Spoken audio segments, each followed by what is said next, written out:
গতকালই শেষ হয়েছে শেষ দফার নির্বাচন, আর এই নির্বাচনে যেমনটা মনে করা হচ্ছিল যে শান্তিপূর্ণ নির্বাচন করতে কেন্দ্রীয় বাহিনী মোতায়েন করেছিল প্রচুর নির্বাচন কমিশনার, কিন্তু শেষ দফাতেও এড়ানো গেল না অশান্তি। সপ্তম দফাতে দিনভর উত্তপ্ত হয়েছিল বঙ্গ, এবং সবথেকে বেশি হাইলাইটেড বলা যেতে পারে যাদবপুর লোকসভা কেন্দ্রের ভাঙড়। সেখানে কিন্তু দফায় দফায় বোমাবাজি হয়েছে, গুলি চলেছে, বিভিন্ন রকমের কিন্তু অশান্তির চিত্র উঠে এসেছে। এবং ভোট পরবর্তী যে সার্বিক চিত্র সেই বিষয় নিয়ে আমরা কথা বলে আমাদেরকে জানাবে। আমাদের সঙ্গে রয়েছে আমাদের প্রতিনিধি গোপাল, তার সঙ্গে কথা বলার চেষ্টা করবো। গোপাল, দেখো গতকাল যে ছবি দেখা গিয়েছে নির্বাচনকে কেন্দ্র করে, শেষ দফার নির্বাচনকে কেন্দ্র করে দফায় দফায় উত্তেজনা সৃষ্টি হয়েছে। সব থেকে খবরের শিরোনামে ছিল ভাঙড়। গোটা ঘটনার সার্বিক চিত্র ঠিক এই মুহূর্তে কি রয়েছে? দেখো সুপর্ণা, তোমাকে বলি, সপ্তম দফা অর্থাৎ শেষ দফা নির্বাচন গতকাল শেষ হয়েছে সংগ্রামের মধ্য দিয়ে।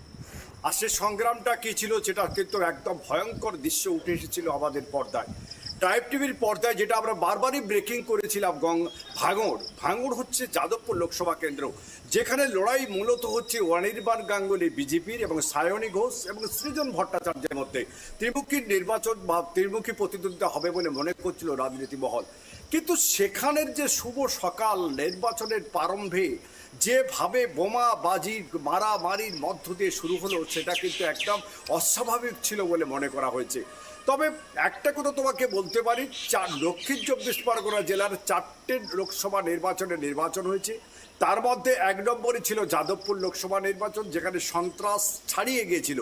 সে সন্ত্রাস মানুষের মুখে একদম রক্তক্ষয়ী সংগ্রাম হয়েছে। সেখানে রক্ত দেখেছে মানুষ, রক্ত ঝরেছে, বারবার আইএসএফ তৃণমূলের মধ্যে লড়াই হয়েছে। যেটা আমরা মনে করেছিলাম যে বিজেপির মধ্যে হয়তো তৃণমূলের সঙ্গে মারামারি হবে, কিন্তু সেটা যায়নি।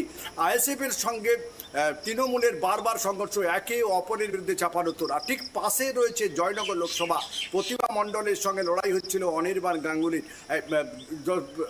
ওখানে অশোক কান্ডারির। সেইখানেও কিন্তু লড়াইটা শেষ হয়েছে। কুলতলি, ক্যানিং, বাসন্তী, ঝড়খালি, সেখানেও কিন্তু রক্তক্ষয়ী সংগ্রাম হয়। বহু লোকের রক্ত ঝরে, মাথা ফাটে, পা ভাঙে, ট্যাগ ভাঙে। আর আশ্চর্যের বিষয় তোমাকে বলি, নির্বাচন কমিশনারের নির্দেশে সেখানে কেন্দ্র বাহিনী থাকা সত্ত্বেও দেখা গেছে কুলতলি এলাকায় ইভিএম নিয়ে মানুষ জলে ফেলে দিয়েছে। এমন অস্বাভাবিক ঘটনার মধ্যে কিন্তু গতকাল নির্বাচন শেষ হয়েছে। আর সেই নির্বাচন শেষের মধ্যে নির্বাচন কমিশনারের সাফাই হয়েছে শান্তিপূর্ণ নির্বাচন। আর শান্তিপূর্ণ নির্বাচন কি দক্ষিণ চব্বিশ পরগনার মানুষ দেখেছে সুপর্ণা? তোমাকে বলি, ডায়মন্ড হারবার লোকসভা কেন্দ্রের কথা না বললে নয়। ডায়মন্ড হারবার লোকসভা কেন্দ্রে একদম একতরফা ভোট হয়েছে বলে মনে করছে বিরোধীরা। তার একটাই কারণ, সেখানে কিন্তু যিনি অভিজিৎ দাস, বিজেপির যিনি ক্যান্ডিডেট রয়েছেন, অর্থাৎ অভিষেক দাসের বিরুদ্ধে যিনি রয়েছেন, তাকে কিন্তু এলাকায় ঢুকতে দেওয়া হয়নি, তাকে গো ব্যাক ধরিয়ে দেওয়া হয়েছে। যেখানে গেছে কিন্তু বিরোধিতার মুখে পড়েছে তৃণমূলের যারা রয়েছে তাদের কাছে। অন্যদিকে প্রতীকুর রহমান, সিপিআইএম এর প্রার্থী, তিনি একটা অভিনব কাণ্ড করে দেখিয়েছেন। একদম বুথের মধ্যে এজেন্ট রয়েছে যার কোনো পরিচয় নেই, ভুয়া এজেন্ট। সেই ভুয়া এজেন্ট পিআইডি অফিসার ধরতে পারছে না, অন্য কেউ ধরতে পারছে না। আশ্চর্য বিষয় দেখো, ভুয়া এজেন্টের গল্পটা একটা কাল্পনিক ইতিহাস তৈরি হবে, যেখানে মানে সিপিআইএম এর এজেন্ট রয়েছে, তাকে তার আগের দিন রাত্রে তাকে মারধর করে হসপিটালে ভর্তি করে দেওয়া হয়। সে হসপিটালে চিকিৎসাধীন, তার নাম বাড়িয়ে অন্য এজেন্ট এসে সেখানে বসে কাজ করছে, অত পিআইডি অফিসার থেকে ওরা বুঝতে পারে। এইসব অভিনব কাণ্ডের মধ্য দিয়ে ভোট শেষ হয়েছে। মথুরাপুর লোকসভা কেন্দ্রে কথা তো বলে পিসফুল ভোট হয়েছে বিভিন্ন জায়গায়, তবে বিভিন্ন জায়গায় বিক্ষোভের মুখে পড়তে হয়েছে। যিনি অশোক রয়েছেন, অশোক পুরকাইত রয়েছেন বিজেপির প্রার্থী, তার একটাই কারণ, তৃণমূলেরা তাকে বিক্ষোভ দেখিয়েছে, শাসক দলের পক্ষ থেকে তাকে বিভাগ। কারণ তোমাকে বলি, কাশীনগর গ্রাম পঞ্চায়েত রয়েছে মথুরাপুর লোকসভা কেন্দ্রে, যেটা হচ্ছে বাপি হালদার যে তৃণমূলে দাঁড়িয়েছেন তার পাশের গ্রাম পঞ্চায়েত। সেখানে কিন্তু বিজেপি জিতেছে কাকতলীয়ভাবে, গ্রাম পঞ্চায়েত বিজেপির। আর সেখানে রাস্তাঘাট খারাপ। বিজেপি ইতিমধ্যে এই এলাকায় আসছে, বিজেপি আসার পরে সবে ভোটে মাত্র দাঁড়িয়েছে, তার রাস্তা তৈরির জন্য তাকে ঘিরে ধরে বিক্ষোভ দেখাবে, এটা অকল্পনীয় ছিল। এইরকম কাণ্ডের মধ্য দিয়ে কিন্তু শেষ হয়েছে বলে মনে করা হচ্ছে সুপর্ণা। একেবারে দেখো গোপাল, আরো একটি বিষয় জানার চেষ্টা করব। গতকাল যে ছবিটা দেখা গিয়েছে বিভিন্ন জায়গায় বিক্ষিপ্ত অশান্তি, সেক্ষেত্রে আজকের ঠিক কি পরিস্থিতি? দেখো, ইতিমধ্যে আমাদের কাছে যে খবর এসেছে, পাথর প্রতিভা ব্লক অর্থাৎ মথুরাপুর লোকসভা কেন্দ্র, সেখানে জিপ্লট গ্রাম পঞ্চায়েত, সেখানে একটা নদীবহুল এলাকা, একদম বিচ্ছিন্ন দ্বীপ বলতে পারো। সেখানে একছত্র রাজত্ব করে কিন্তু শাসক দল। গতকাল বিজেপি করার পরে শান্তিপূর্ণ ভোট হয়েছে, হবার পরে রাত্রে বিজেপি কর্মীদের বাড়িঘর ভাঙচুর হয়েছে, বিজেপি কর্মীদের মারধর করা হয়েছে, তাদের ইতিমধ্যে আনা হচ্ছে পাথর প্রতিমার হসপিটালে। তবে এই ঘটনা নিয়ে ইতিমধ্যে যেখানে গোবর্ধনপুর কোস্টাল থানা রয়েছে, ওই গোবর্ধনপুর কোস্টাল থানায় ইতিমধ্যে একটা বিক্ষোভের নেবে বিজেপি, সেখানে বিক্ষোভের জন্য লোকজন তৈরি করছে, সেখানে কিন্তু বহু প্রশাসন ইতিমধ্যে যাচ্ছে। এই বিক্ষুব্ধ ভোট পরবর্তী সময়ের যে বিক্ষিপ্ত ঘটনা, সেই ঘটনা যে ঘটবে তার কিন্তু জানান দিচ্ছে এই পাথর প্রতিমা। এবং ভাঙড়, ক্যানিং, বাসন্তী ইতিমধ্যে উত্তপ্ত রয়েছে। তবে ইতিমধ্যে কেন্দ্রীয় বাহিনীর জওয়ানরা কিন্তু সেখান থেকে যায়নি এখনো পর্যন্ত। ভোট গণনা পর্যন্ত সেখানে মোতায়েন থাকবে। নির্বাচন কমিশনার ইতিমধ্যে জানিয়েছে, মনে করা হচ্ছে শান্তি ফিরবে, তবে 4 তারিখের পর খুব রক্তক্ষয়ী হবে বলে মনে করছে রাজনৈতিক মহল। সুপর্ণা, একেবারে অর্থাৎ বলা যেতে পারে যতদিন ভোট গণনা পর্যন্ত কেন্দ্রীয় বাহিনী মোতায়েন থাকবে বিভিন্ন জায়গায়, যাতে ভোট পরবর্তী হিংসা যাতে না হয় সেই কারণের জন্যই কেন্দ্রীয় বাহিনী মোতায়েন করা রয়েছে। একদম। কিন্তু তোমাকে একটা কথা বলে না রাখা ভালো, কারণ ভোটের সময় কেন্দ্র বাহিনীর কোনো কাজ দেখা গেল না। ঠিক ভোটের পরে হিংসাত্মক ঘটনা না ঘটে তার জন্য কেন্দ্র বাহিনী যে কতটা কাজ করবে সেটা নিয়ে কিন্তু সন্দেহ প্রকাশ করছে বিরোধীরা। সুপর্ণা, দেখো গোপাল, যে বিষয়টা জানার চেষ্টা করবো, আমরা যেমনটা দেখেছিলাম প্রথম দফা থেকে শুরু করে একদম 6ষ্ঠ দফা পর্যন্ত যে হিংসার ছবি দেখা গিয়েছিল বিভিন্ন জায়গায়, সেই হিংসা রুখতে কিন্তু এই যে শেষ দফা, সেই শেষ দফায় কিন্তু কেন্দ্রীয় বাহিনীর সংখ্যা অনেকটাই বাড়িয়েছিল নির্বাচন কমিশন, কিন্তু তারপরেও আটকানো গেল না এই হিংসা বা অশান্তি। একদম দেখো, একদম কথা তোমার থেকে একটা ঘটনা, কেন্দ্র বাহিনীর উপর মানুষ ভরসা করেছিল, সমস্ত বিরোধী থেকে আরম্ভ করে সাধারণ মানুষ চাইছিল কেন্দ্র বাহিনী আসছে মানে নিরাপদে ভোট হবে, শান্তিতে ভোট দিতে পারবে, যাকে খুশি তারা মনে করবে তাকে ভোট দেবে।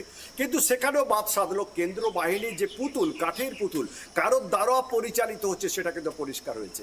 যেটা মুখে যে কথাবার্তা ছিল, যারা বিজেপির যারা রয়েছে তারা বারবার বলেছিলেন কেন্দ্র বাহিনীতে ভোট হবে, বিশেষ করে শুভেন্দু অধিকারী বলেছিলেন কেন্দ্র বাহিনী যাচ্ছে, এদের সামনে কোনো হোমরা চোমরা কিছু করা যাবে না। কিন্তু কেন্দ্র বাহিনী একদম কাঠের পুতুলের মতো দাঁড়িয়ে থাকলো, বিভিন্ন জায়গায় কিন্তু এটা হলো। কিন্তু এই যে কেন্দ্র বাহিনীর উপরে ইতিপূর্বে যে মানুষ ভরসা করছিল, যে ভরসা কিন্তু উঠে গেছে একদম শেষ দফা নির্বাচনে। আগামীকালে কেন্দ্র বাহিনী যে তাদের পাশে থেকে কিছু করবে না কিন্তু এলাকার মানুষ জানে গেছে। তাই তুমি বিভিন্ন জায়গায় হিংসাত্মক ঘটনা, সাধারণ মানুষ নির্বাচনের সময় লড়াই করেছে, বিরোধী যারা করছে, যারা ভোট দিতে বাধা দিচ্ছে, নিজের ভোটাধিকার প্রয়োগ করার জন্য, স্বাধীনতা বজায় রাখার জন্য তারা কিন্তু লড়াই করছে যারা বিরোধী তাদের বিরুদ্ধে। এটা কিন্তু একটা অভিনব দৃশ্য। আমি তোমাকে একটা কথা মনে করি, আমাদের যখন ভারত স্বাধীন হয়েছিল তখন মানুষ কিন্তু লড়াই করেছিল, ঠিক এইভাবেই লড়াই করেছিল যে তারা নিজেদের দেশকে বাঁচাবার জন্য, নিজের রাজত্ব বাঁচাবার বা এলাকা বাঁচাবার জন্য, সেইভাবে লড়াই। কিন্তু এবারের লড়াইটা কিন্তু অন্য লড়াই হয়েছে ভোটে। তুমি গতকাল যে লড়াই হয়েছে দেখবে সাধারণ মানুষের লড়াই হয়েছে, কোনো নেতা নেতৃত্বের সঙ্গে মারামারি হয়নি, কোনো ভালো ভালো লোকের সঙ্গে মারামারি হয়নি, সাধারণ মানুষরা এগিয়ে এসেছে, মাথা ফেটেছে, রক্ত ঝরেছে, তবু তারা প্রতিবাদ করতে ছাড়েনি। আর এটাই তার হচ্ছে আসল উত্তর বলে মনে করা হচ্ছে রাজনৈতিক মহল থেকে। সুপর্ণা, পর কি এখনো পর্যন্ত সাধারণ মানুষের মধ্যে ভয়ের সঞ্চার রয়েছে? মানে এখনো কি তারা ভয় পাচ্ছেন যে আবারও অশান্তি ঘটতে পারে? দেখো, এই মুহূর্তে অশান্তির যে লাগবে সেটা জানে, কিন্তু কেন্দ্র বাহিনী রয়েছে, তবু একটু হলেও ভরসা রাখছে। কেন্দ্র বাহিনী বিভিন্ন জায়গায় রুট মার্চ করছে, যেটা হচ্ছে ক্যানিং পূর্বে ইতিমধ্যে রুট মার্চ শুরু হয়েছে, ভাঙড়ে শুরু হয়েছে, পোলেরহাটে এলাকায় বিভিন্ন জায়গায় হচ্ছে। কিন্তু জায়গাটা তো অনেক বড়, যেখানে কেন্দ্র বাহিনী আছে তারা রুটবাজ করে চলে যাবার পর ঘটনা ঘটবে না কে বলতে পারে। যেমন বিভিন্ন সময় দেখা যাচ্ছে বোমা পাওয়া যাচ্ছে, বিভিন্ন সময় বোমার আঘাত হচ্ছে, বা রাস্তা থেকে যাবার সময় ধরে মারধর করা হচ্ছে। মানুষ কিন্তু আতঙ্কে রয়েছে, এই আতঙ্কটা যে তাদের কবে কাটবে, নির্বাচন নিয়ে এত আতঙ্ক, 4 তারিখের পরে যে আরও রক্তক্ষয়ী হবে সেটা কিন্তু পরিষ্কার হয়ে গেছে। কারণ ইতিমধ্যে আস্তে আস্তে পায়ের তলার মাটি সরে যাচ্ছে অন্যান্য রাজনৈতিক দল যারা রয়েছে তাদের। সেই মুহূর্তে একটা বিভেদকারী দল, আমি তোমাকে বলতে পারি যে কোনো মতে আইএসএফের একটা উত্থান, এই উত্থানকে কেন্দ্র করে ইতিমধ্যে সমস্ত দল কিন্তু জেতাহারা নির্ভর করছে আইএসএফের উপরে। দক্ষিণ 24 পরগনায় যারা তুমি সংখ্যালঘু সম্প্রদায়ের মানুষ প্রচুর পরিমাণে রয়েছে এবং তাদের উপরে নির্ভর করে কিন্তু একটা বড় পাওনা ইতিমধ্যে হতে চলেছে বলে রাজনৈতিক মহলে বিভিন্ন জায়গায় বিশ্লেষণ শুরু হয়ে গেছে। কিন্তু যাই হোক না কেন, আমরা মনে করছি শান্তি শৃঙ্খলা বজায় রাখবে এবং শান্তি শৃঙ্খলা বজায় রাখার জন্য এই পশ্চিমবঙ্গ যে পুলিশ রয়েছে তাদের সহায়তায় যারা কেন্দ্র বাহিনী রয়েছে তারাও লড়াই চালাবে, তারা মানুষের পাশে থাকবে, এটা মনে করা হচ্ছে। ব্যাপারটা অনেক ধন্যবাদ আমাদের সঙ্গে থাকার জন্য। যেমনটা দেখা গেল যে সপ্তম দফার নির্বাচন শেষের পরেও কিন্তু সন্ত্রাস বা অশান্তি যেটা বলা চলে হিংসা কোনোটাই কিন্তু থামানো যায়নি। সপ্তম দফাতেও দিনভর অশান্তির ছবি দেখা গিয়েছে, মানুষের রক্ত ঝরেছে। বিশেষ করে যাদবপুর লোকসভা কেন্দ্রের থেকে শুরু করে আইএসএফ তৃণমূলের সংঘর্ষের মধ্য দিয়ে ভাঙড়ের জিরানগাছা এলাকা উত্তপ্ত হয়ে ওঠে। কুলতলিতে যে চিত্র দেখা গিয়েছে, ইভিএম মেশিন ফেলে দিয়েছে জলে, গ্রামবাসীরা ভোট দিতে না পারায়। অর্থাৎ বলা যেতে পারে সপ্তম দফা একেবারে কিন্তু সপ্তমই ছিল।